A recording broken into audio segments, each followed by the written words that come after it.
Hey lovelies! Last stream, we were talking about Overwatch 2 and all the changes that the content creators got to try out. In this video, we will be taking a look at a video from Your Overwatch, one of my favorite Overwatch channels personally. I suggest you check their own video out too. Link is in the description. So, let's dig right into it, shall we? Oh no. I didn't see. Okay, so we're gonna watch some Overwatch 2 videos now. Yeah. I need some more water again. Oh, I don't know why I'm so thirsty today. Why doesn't it show any? Wait, because that should not be happening. Oh, okay, yeah, that was just sort of a bot. Small screen. Gameplay, small screen. Okay, so we have that right here. What?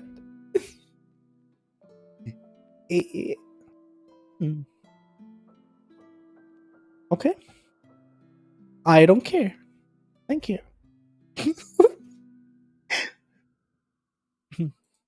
You can all hear that?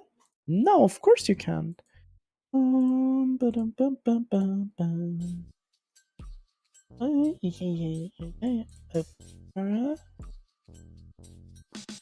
gonna turn off the music from here. Bunk.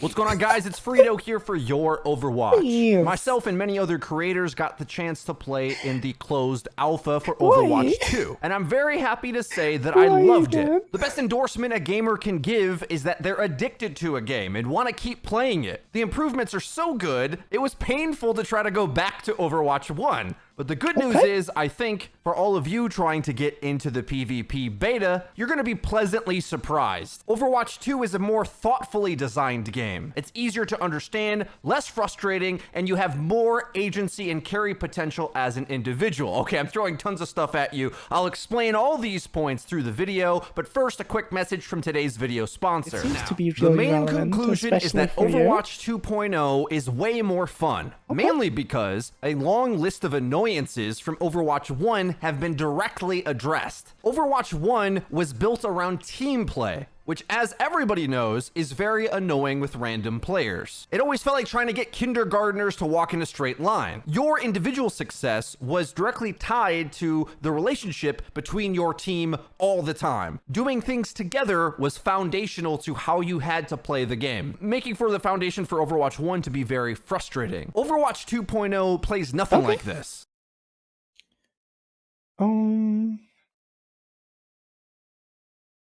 In every way possible, the game has been restructured to put power into the individual's hands. Why is this? First of all, that you'll notice from any gameplay you see today, the map design feels completely open, whether it's the new maps or the subtraction of some old maps. 2CP's gone. So the regroup simulator and holding hands to get through chokes, that's just not a thing anymore. Instead, the new maps have flanks everywhere, but I was happy to find out that even the old maps played a lot better because of 5v5. Having one tank on the battlefield for each team means that there's only one big body to gum up the works of any part of the map. This means both teams function in an asymmetrical way, which causes for movement. Whereas in Overwatch 1, you could mark and gum up and get stuck with two tanks ramming their heads against each other, against the enemy's two tanks, and everybody healing and nothing happens until you ult. Nobody likes poke at the choke gameplay at any level of play. But in Overwatch 2, if you see the tank in a lane, in the way,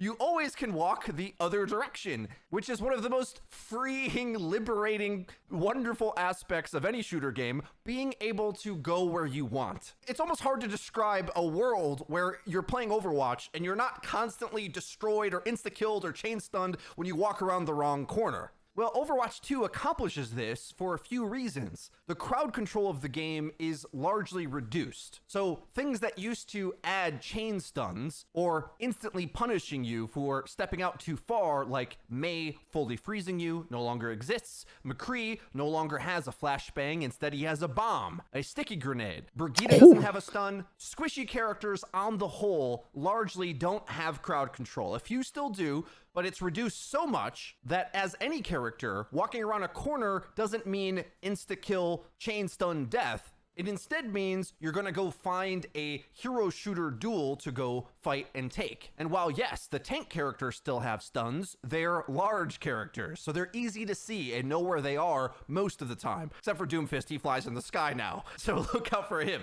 But even Doomfist follows a new rule set for the tank position, and as well the design of the game on the whole. A funny thing about the Doomfist and Orisa reworks is that they're kind of the same. Doomfist can eat damage in order to charge up his gauntlet to make it more effective, has mobility to get around, and a stun, and a little bit of poke damage. Orisa has a bit more poke damage, and now can spin her spear around in order to eat incoming damage and projectiles, also has a mobility tool, and has a stun. And the thing that's very interesting to me about this is that the old design of Overwatch 1 characters was to try to make them all unique. That's gone now. Instead, heroes are designed in order to fit within a role, and Blizzard is seemingly happy to allow for role overlap, which is a wonderfully consistent thing. It's as if they looked at D.Va eating enemy ultimates and abilities and like, wow, that's kind of a rewarding mechanic for a tank player to go catch abilities or to lure aggression and then eat a bunch of it. That's like a tank thing to do. And well, how now like much half the health, tanks do that in their own little way. The reason why I'm so happy about this is that it means the tank character and role is consistent in what you can expect them to do, and more importantly, what you can expect the damage role to not do. This results in all three roles playing a lot better. The tanks have all been buffed to be more durable, so much so that a lot of the time it's better to just ignore them, whereas the ability spam and ability stacking and the chaos and the craziness of Overwatch 1 meant that a tank could turn the corner and just get evaporated, but also was designed in order to need their tank partner to do anything. Now they have their own individual agency, and you can't just instantly delete one, seemingly by accident. The game just doesn't function that way anymore. While I think this is going to make high-level Overwatch or full team Overwatch a lot simpler, much easier to solve, with much harsher meta rules, for the average player, I think it's going to be a huge boost. Because Overwatch 2 feels more like a fighting game to me, in that there are tiers of characters, many of them doing similar things, and although you definitely are going to feel gaps in strength between them, for the average player, I think you're much more easily going to fit in with the rest of your team, because no longer are their team comps the way you remember them from. Okay, so seeing Frito say this gives me so much hope. Like, I trust this man with my whole damn heart. And like the points that he brought up, I have a really clear picture of what Overwatch 2 will be like. Because it, like, if it's true what Frito says there, it's basically the things that they promised us and not the things everybody was negative about. Because like having Frito said that having one tank, like walking down a lane, you know where that tank is. That tank like works as a deterrent for pushes. Like the tank has a certain space that he makes, and the rest of the team can just go about their day doing whatever the fuck they want. So yeah, I mean, of course the healers will kind of have to keep an eye on the tank and everything, but like that is what I want. I want the tank to be there, exist, and nobody in their range should be able to survive. Like you'd need 2 or 3 people to actually deal with a tank that is in your face, because that is how it should be. A tank should be an absolute machine of destruction, but lack the like burst damage to kill, or the damage like to deal with another tank. this is how basically in League of Legends tanks work too. And I'm really glad that they figured it out by changing things the way they did, or like they planned on doing. I like hearing this makes me so happy. Hearing this makes me so happy because I was thinking of like giving them more self-sustain or something like that. Or and more damage instead of more survivability. But like hearing Frito say they played this certain way makes me really happy because like that is what a tank should basically do.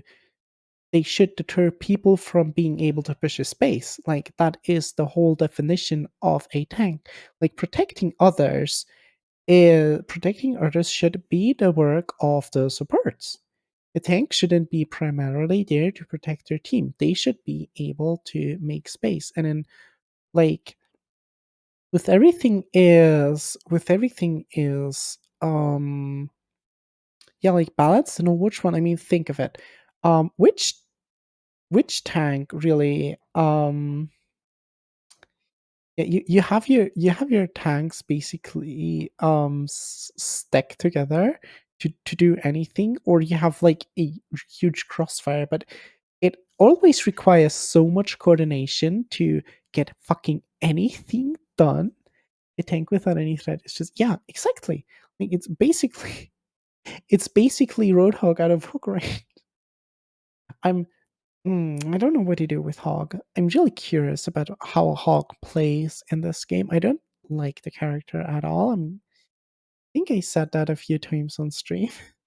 I don't like the character at all. Like nothing of his kit. It is like it's just annoying to deal with him, and also that he can get anti-nated to basically not exist anymore. Is like this character is so heavily unbalanced and so unfun to play against. I don't know. Like I really hope that they made some major changes to how his abilities work and how he plays in the game. But yeah, I'm really glad to hear Frito say that because like Frito is, in case you didn't know, Frito, he's like basically makes, I think, most of the speaking in the Your Overwatch content. Like if you don't know Your Overwatch, like they're great. If you want to know something about Overwatch, holy shit. Why did that just open? If you want to know something about Overwatch, their channel is great. Frito is great at predictions. Like he was barely ever wrong about anything. So yeah, I put my money on this guy. I put my money on this opinion, and I'm really glad to hear it from him. So let's just roll the rest of the video. Overwatch 1. It isn't like Wait, seeing how much they were willing to change the reset so much makes me hopeful. For yeah, absolutely. Send me off the stream. Oh, you mean the link to the? Oh yeah, it's basically just your Overwatch. It's the first channel you will find there, like the biggest Overwatch news channel there is. So I think even if you put in just Overwatch, they will appear there. I think they're one of the biggest Overwatch channels there is, and for a reason. Like Frito and oh, I don't know the other people's names so well because like they don't talk that often in the videos.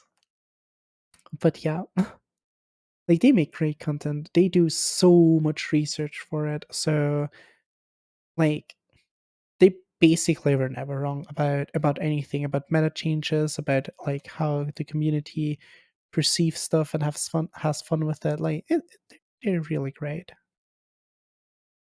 death ball with interconnected parts just to function. Instead, you're all playing a hero shooter character on your own who also tends to coordinate with your team to create crossfires and play the shooter game. Meaning the MOBA team comp metagame, which was so horribly punishing in Overwatch 1, isn't at the forefront. You might be concluding after watching this gameplay that Winston is just a horrifically broken tank hero. But in higher tiers, Doomfist had just been easily dominating the metagame. But I think you can see from this gameplay specifically what I kind of mean by every hero is just playing the same game in their own way. Whether I'm on Doomfist or Winston, our job as the tank is pretty much the same. Jump in and help get eliminations. Because Doom can do a lot more damage, he had been perceived as a lot better, but in my hands, placing the bubble down to help out the team and using Winston's railgun fit my mechanical skill set more so than playing Doom, who you're really gonna have to master to do much with. The way the gameplay works like this reminds a lot of Overwatch 1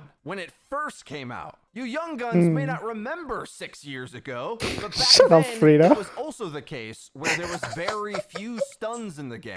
Not much was very easy, and in fact, securing eliminations was kind of difficult. And there felt like there was a lot of room to express yourself and just use the characters that suited you. And while the balance really wasn't there at the start of the game, a lot of the, particularly like what they called defense heroes at the time, kind of just didn't do anything. You could still master them and just play a budget version of something else. That's the way the game used to be designed. But then at some point, Overwatch 1 wanted to make every single hero viable and create all these different team comps. It made the power of the comps overshadow the individual skill to a great degree. You can expect there to be counters in Overwatch 2, and they just won't be as severe due to the asymmetrical nature of the combat. So, as an example, in this match, the enemy Doomfist had been clowning us. But switching to Zarya with her 2 bubbles means that I, or my teammate, can easily tank his all-in engages, giving me charge. But seeing as I only can pick one tank, I can't solve every problem for the team. Zarya has always been weak to ranged hit scan characters because she's slow and they just wait out a bubble and then headshot her. Zarya is extremely brawly close range, but is just going to be weak at range. And there's nothing I can do about it.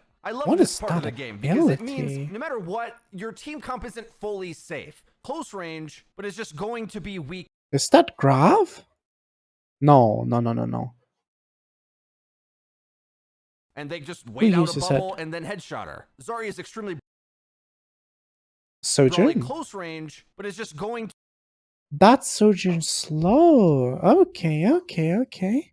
To be weak at range. And there's nothing I can do about it. I love this part of the game because it means no matter what, your team comp isn't fully safe.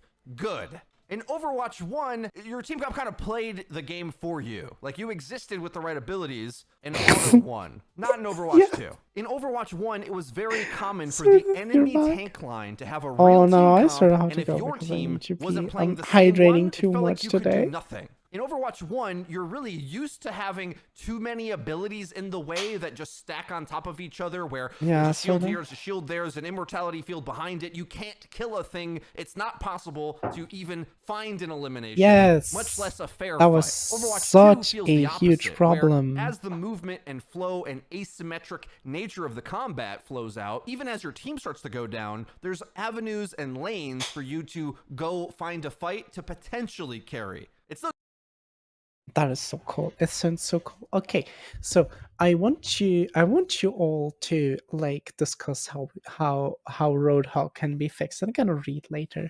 I'm gonna be going to the toilet real quick. I'm gonna run another ad break and chat. Have a talk about what is wrong with Roadhog and what you should fix about him. So, gonna be right back. Don't go anywhere.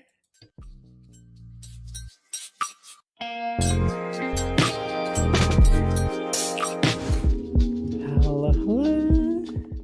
I am back with some more water. Let's.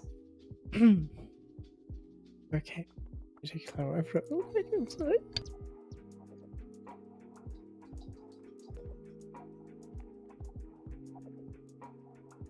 Okay, good.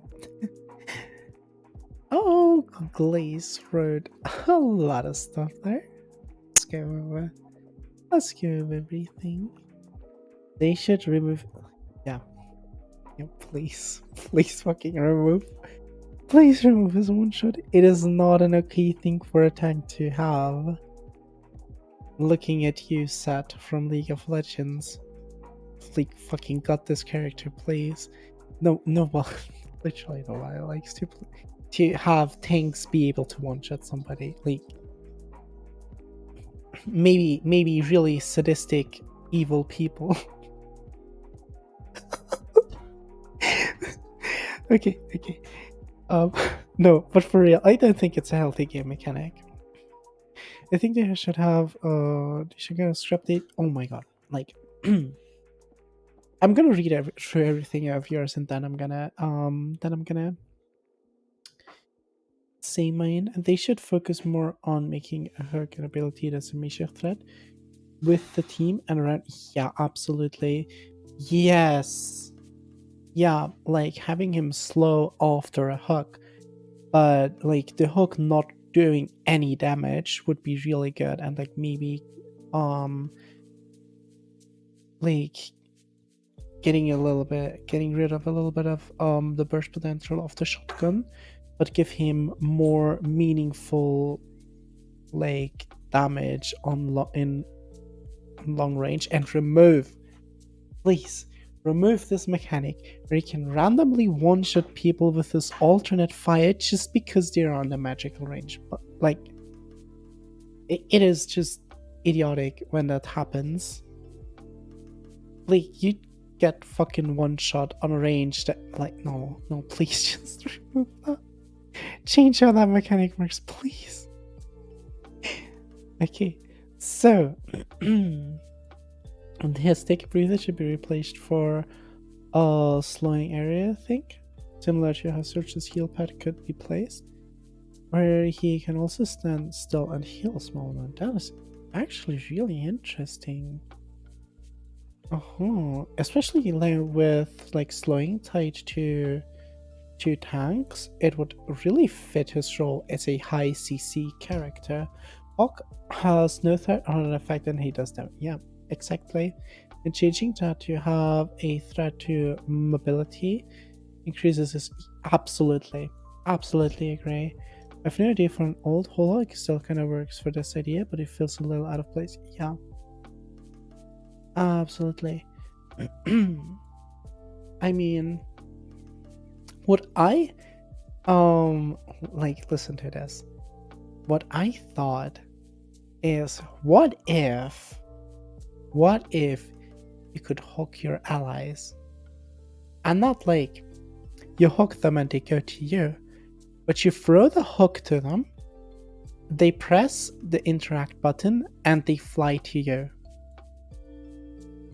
Like, imagine what roles Hawk could all of a sudden play, giving one of their giving a teammate mobility like that to engage. Like, it would, like, Hawk would be kind of viable for having somebody else engage. I mean, there's not really a lot of other characters to like abuse that, except for maybe Reaper or something. Like, it won't hook to stick on a target for like 1 or 2 seconds, in which time they can interact and like get carried back. But yeah, I think it would definitely be worth a try to make his hook go like have his hook be able to hook allies.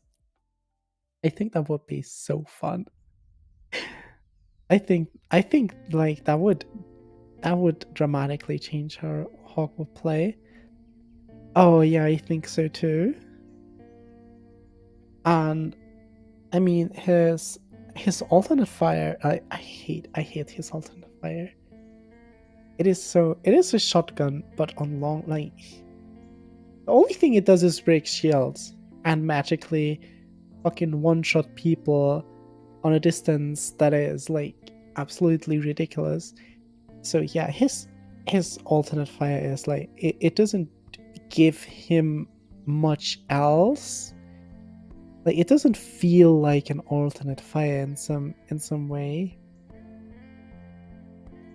He'd play more as a surprise type character where he could instantly grab someone more. Yeah. Okay, so the hog ideas are, I love the slow field. Like, I'm a really huge fan of that idea. You can basically lock down an area with them now, especially like hooking. Now listen to this. You don't have to give hook slow if you have the slowing field. Like, a new combo would be hook somebody and like slow field them so they cannot escape anymore. So you wouldn't even have to change his. I mean, I do like the idea of hook having some other kind of mobility. The only thing that I fear is, like, if they're getting slow, they're basically still dead to hog, if you know what I mean. Like, when you're slowed, I think it's easy for hog to get 2 shots off too. But I think, like, especially if he would be able to place his healing field while he is hooking, that would be a neat combo to kind of get going. They could be healing, give it a little bit of anti-heal. Oh no, I think more characters doing something similar is actually a good thing for balance, I think. But I don't think on different roles, though. I would love to see a character that can give, like, a support character that can give one person a speed boost.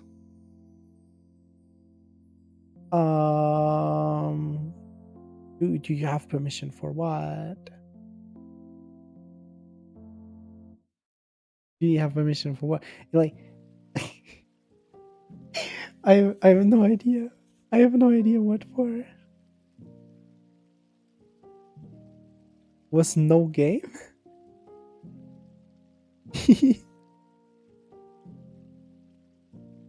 Okay. When? Okay, Aki.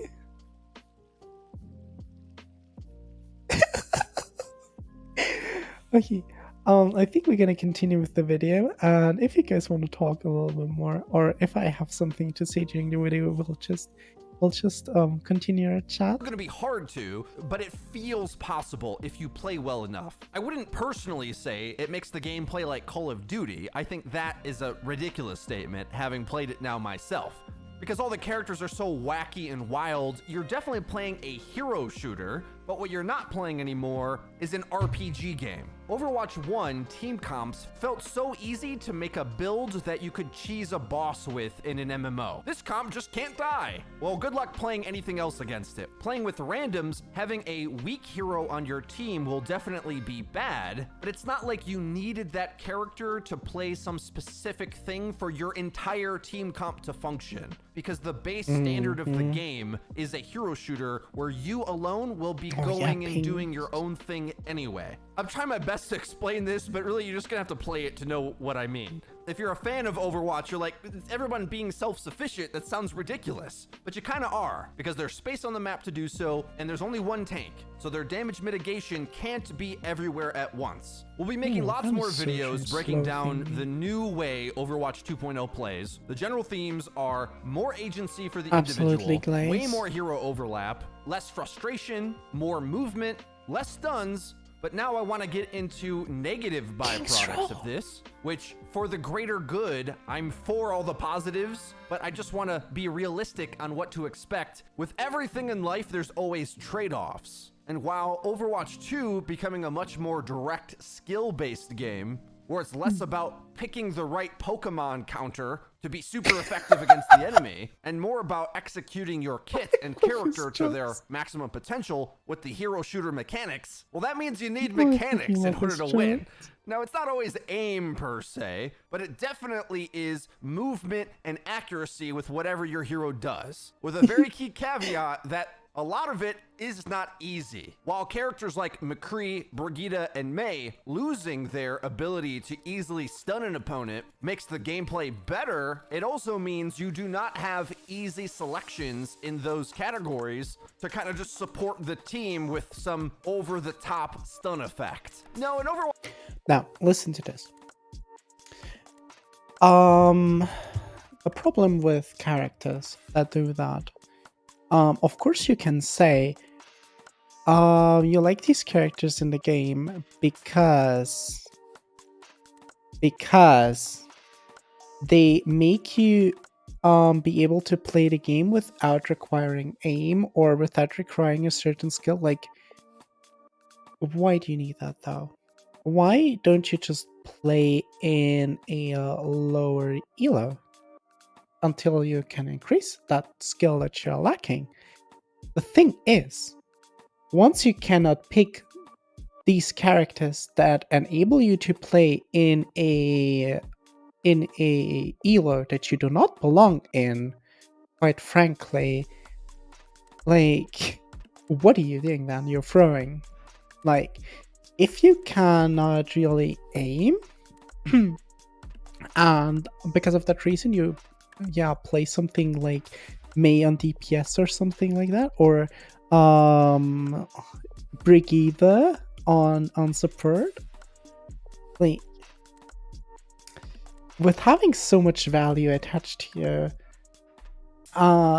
it is like, if you don't get these characters, of course with these characters you can like perform really well even in high elo, but what if you are not playing these characters?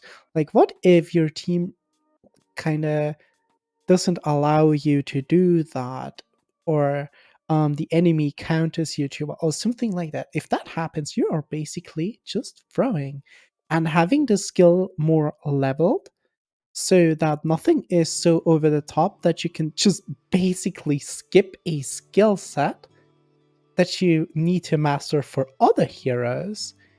It makes it a lot less extreme if you are, like, if your character just doesn't function anymore. So you're in a lower elo anyways, because there is no such thing as abilities giving you so much value that you just need to know when and where to use them. Like, just playing a strategy game doesn't work anymore if you require the skill to actually execute those abilities. One tricky and easy here is setting yourself up to fail if you continue to claim. Yeah, exactly. Like, that is something that a lot of people are arguing about, but I don't really hear this argument a lot, where it's like, what if it's actually bad for the game and bad for like how games play out? Not even for the person playing. Like, for the person playing these easy characters, it's also bad in the long run. I mean, of course we like cheesing things and everything, but is that really why you play the game? Like, gaining like free value, like, is that really why we play the game? Don't we just want to have fun and be matched with people that are equally as good as we are? Because you're not having fun when your character gets counted, I can tell you that. Or if you don't get to pick your character because somebody else picked it or something. Like, I don't know. I think that this is a really, really good change. So I really appreciate, like, I don't even see it as a downside. I genuinely do not see this as a downside for the general community and health of the game. Overwatch 2, if there's a mobility hero clowning on you, you gotta aim something. And while slowing down a dive tank as Mei, or whip-shotting a character away as Brigitte, those things will help, but there's a lot of gameplay aspects in Overwatch 1 that we might call crutches, which created way harsher counters than the sequel has at all. So much so that I would say I found it difficult to really lean into one of my favorite playstyles with Overwatch, which is find the easiest character that is good to help the team and play that. No character feels that easy. All the tanks are reworked into hero shooter hybrids. DPS are just the same they've always been, with less stuns, more shooting. And as the support class, almost removed entirely is the tank battle, which means if you've been training your ability to be more of a DPS minded support or to make plays against squishies, Overwatch 2 is the game for you. But whereas in Overwatch 1 there was... Sorry that I interrupt so often. Against squishies, look at this. Would you see the Sombra without this ping? Overwatch Not really, right? Like, it would require you to know where she... Like, the ping makes it so easy to keep track of the target. Holy shit. They... like, they take their time with stuff. But when they do it, they fucking do it right. They fucking do it right. As in Overwatch 1... Did you see how much impact that has? UI and the pings are still being worked on? Okay, yeah, I mean, I can imagine. The Blizzard polish, exactly. Actually, did you see how much impact that has if you can ping a flanker that is on your supports? Holy shit. Make plays against squishies, Overwatch 2 is the game yeah. for you. But whereas in Overwatch 1, there was a lot of team comps where you can kind of hide in the back behind your 2 tanks and damage and actually just heal bot. There's no heal botting in Overwatch 1, mainly because there's no dedicated tank to peel for you. The movement of the game lets things through, and that means skilled players are coming right after you. So as a support, you have to learn how to duel. There's certain things that just don't exist anymore that you might miss. For example, the concept of a main tank. So if you're the type of player that only wants to be good at ushering in the team and setting engagements, or if you're the type of player that feels incapable of playing anything other than a deathball comp, you're gonna feel uncomfortable. Because even when you're picking a quote main tank type hero, the shield oftentimes is gonna be for the tank to survive, going where they need to go. Another way to say this is all 4 squishies spend more time in Overwatch 2 shooting at each other, rather than everyone always focusing on the main tank, shooting and healing and everything. But the downside... Okay. Like, there's gonna be a lot of pausing probably, but... Did you hear what Frida said? The shield is for the tank.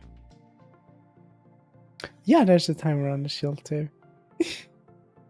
It is so cool. Like, the UI of the shield, I love it. The health, the timer, absolutely great. But the tank, the shields are for the tanks. You're not to protect your teammates. And that's how it should be. The supports are there to care for you. Your tank is here to make space. Like, the shields go where the tank needs to be. That's what he said. And if it really plays like that, this game is gonna be fucking amazing. Like, this game is gonna be so good. It's gonna be so fun to play, even with randoms, I think. Like, if everything Frida says here is true, I can't fucking wait to play this. It's insane. What the fuck? I mean, holy shit. That sounds so good. Almost too good to be true. Well, okay, let's keep this rolling here. Is so far anyway. Let me turn off the music, by the way.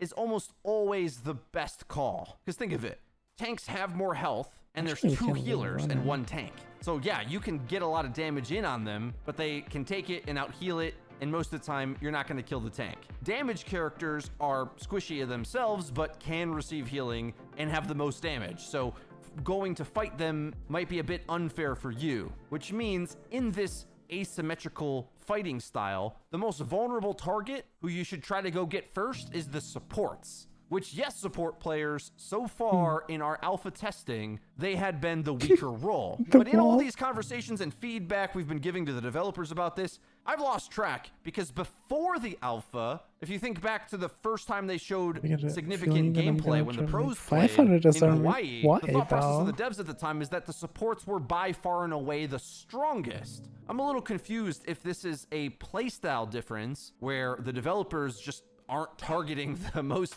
optimal thing, and then all the pros and content creators come in and then figure it out in a day, or if it's just because of the balance being different. But I am not entirely sure, so I'm a little bit worried about this. But I also think there's going to be massive growing pains with everyone involved, and someone's kind of got to be the hardest role to play in the game, right? In Overwatch 1, for most of it, it was probably the tank, where so many situations you were just kind of screwed. In Overwatch 2, it's starting to look like the supports are going to have a tougher time. But I also think this is skill tier dependent, because if you're playing in the alpha among other content creators and pros, let me tell you, some of these pro players on hit scans when there isn't shields in the game are pretty good. So yeah, for the pros, supports were dying instantly because damaged characters just have free lanes to go after them. And as well, I'd say, as a tank player, 20 years give or take, I'm happy to just run at supports all day until someone stops me. But I also wonder, based on seeing how players have been positioning and reacting and blah, blah, blah, I think there might be some growing pains when support players learn you have to position differently than you're used to. You can't afford to be as close to the fight as you were in Overwatch 1, and I wonder if those adjustments that looks what cool. our real conclusion on this is. When I played support, I still felt like I could influence a lot and have a massive impact. But was that just because I wasn't playing skilled enough opponents? But when matchmaking is better, do supports reliably lose against equally skilled opponents targeting them? It's hard for me to say. I do know, though, the devs are looking into this and seeing what they can do. Like, the core principles of the game, they seem to be behind and proud of. The balance is not quite there in the version we played. But I want that to be my final point. This game can't be balanced, because all that complexity and wacky team comps and odd jobs that all the heroes got to do in Overwatch 1, if the positive of role overlap is that everyone's kind of playing a budget version of the main concept of the role, that also means the optimal pick is really obvious. But I only think this matters for the higher tiers of play. I've made a million videos about this, but this is why I think we're going to obviously see that the high tiers will need some sort of draft system. I made an entire video dedicated to draft mode, so I won't go too in-depth here, but I think you're going to find a lot of content creators at the very least wanting hero bans in competitive play of some sort. I'm fine if it's just in the full team mode, honestly. I don't think you'll desperately need it in solo queue due to the preferences to play heroes people like, as opposed to just play the meta comp all the time. But remember that we're gaining about 6-ish heroes soon if they release all the content they said they were going to have by release. That means Overwatch 2 could have nearly 40 characters before you know it. We have 32 now, plus 6 would be 38. And a lot of them have overlap. The excuse that you can't ban a hero because it's built to be a specific counter to something like it was in Overwatch 1 just doesn't exist anymore. Like, that's not how the game even works. These design principles, although they make a much better gameplay experience, I think we're gonna have a much more stale meta, much harder to play off-meta picks, at least at higher tiers. But when it comes to the trade-offs of life and video games, that is one I'm very happy to have, and we'll have to see. But we either have to lose all expectation of hero diversity competitively, or we need an elaborate ban type system. A single ban isn't good enough, by the way. One ban for almost 40 characters, it's just like whatever, if you want to really get into those other tiers of characters. Otherwise, there's going to be a top tier that you see almost all the time, and a bunch of weaker options and budget versions of those that are just a few percentage points worse, doing the same job, so you don't see them hardly ever. Good night, Even with that doomsday scenario where there isn't meta diversity, oh my God, the gameplay is really good. So it's not like you're stuck How on are a you comp saying that is exactly like the same thing? skillless to watch. Even as the devs said, Sojourn was like massively OP when they first introduced her to the pros and the alpha. They admitted that. I don't think we care so much when the OP parts of the game require you to click heads or do some mechanical outplay. The easy stuff is gone. The RPG builds of the game are largely gone. So that diversity is gone. But what creeps out like a garden of flowers from the rubble is the gameplay that you want. We can't have our cake and eat it too with this. I'm glad to lose the hero diversity if we're gaining way better gameplay, but I'm greedy. I like to have both. So we'll see how they address that problem or just don't address it. Maybe they just keep adding new stuff and mix up the gameplay. We'll have 5 heroes be clearly better than the rest any given patch. That would not be the best, competitively speaking, but I can live with that when the game just plays so much better. We'll have so much more to talk about in future videos. They're making a load of changes to the game, and when this is the biggest criticism I can find, I think we're in a really good spot. Well, guys, that's everything for today's video. We threw a lot at you. Let us know in the comment section down below what you would like us to elaborate on. Absolutely. I absolutely agree with the hero bans.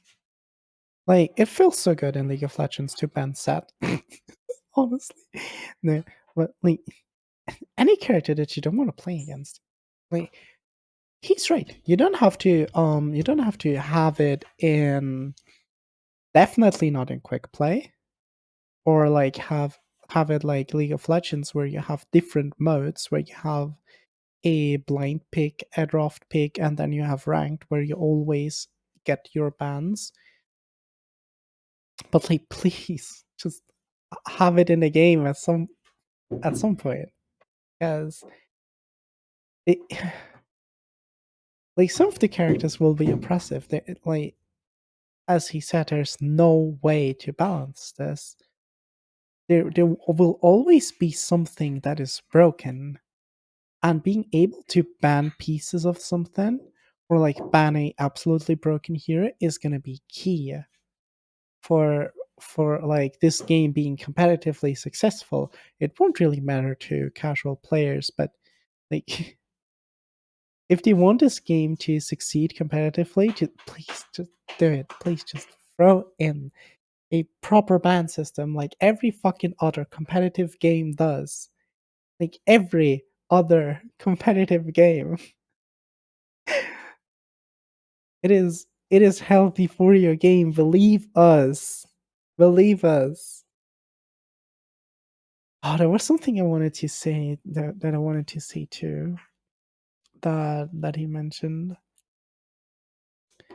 But yeah. Like, great video, great summary. And I am fucking really so optimistic now. I can't wait to play this. So this is gonna be it for today. If you enjoy my content, consider liking the video and subscribing to my channel. If you don't want to miss it when I upload a new video, click on the bell icon too.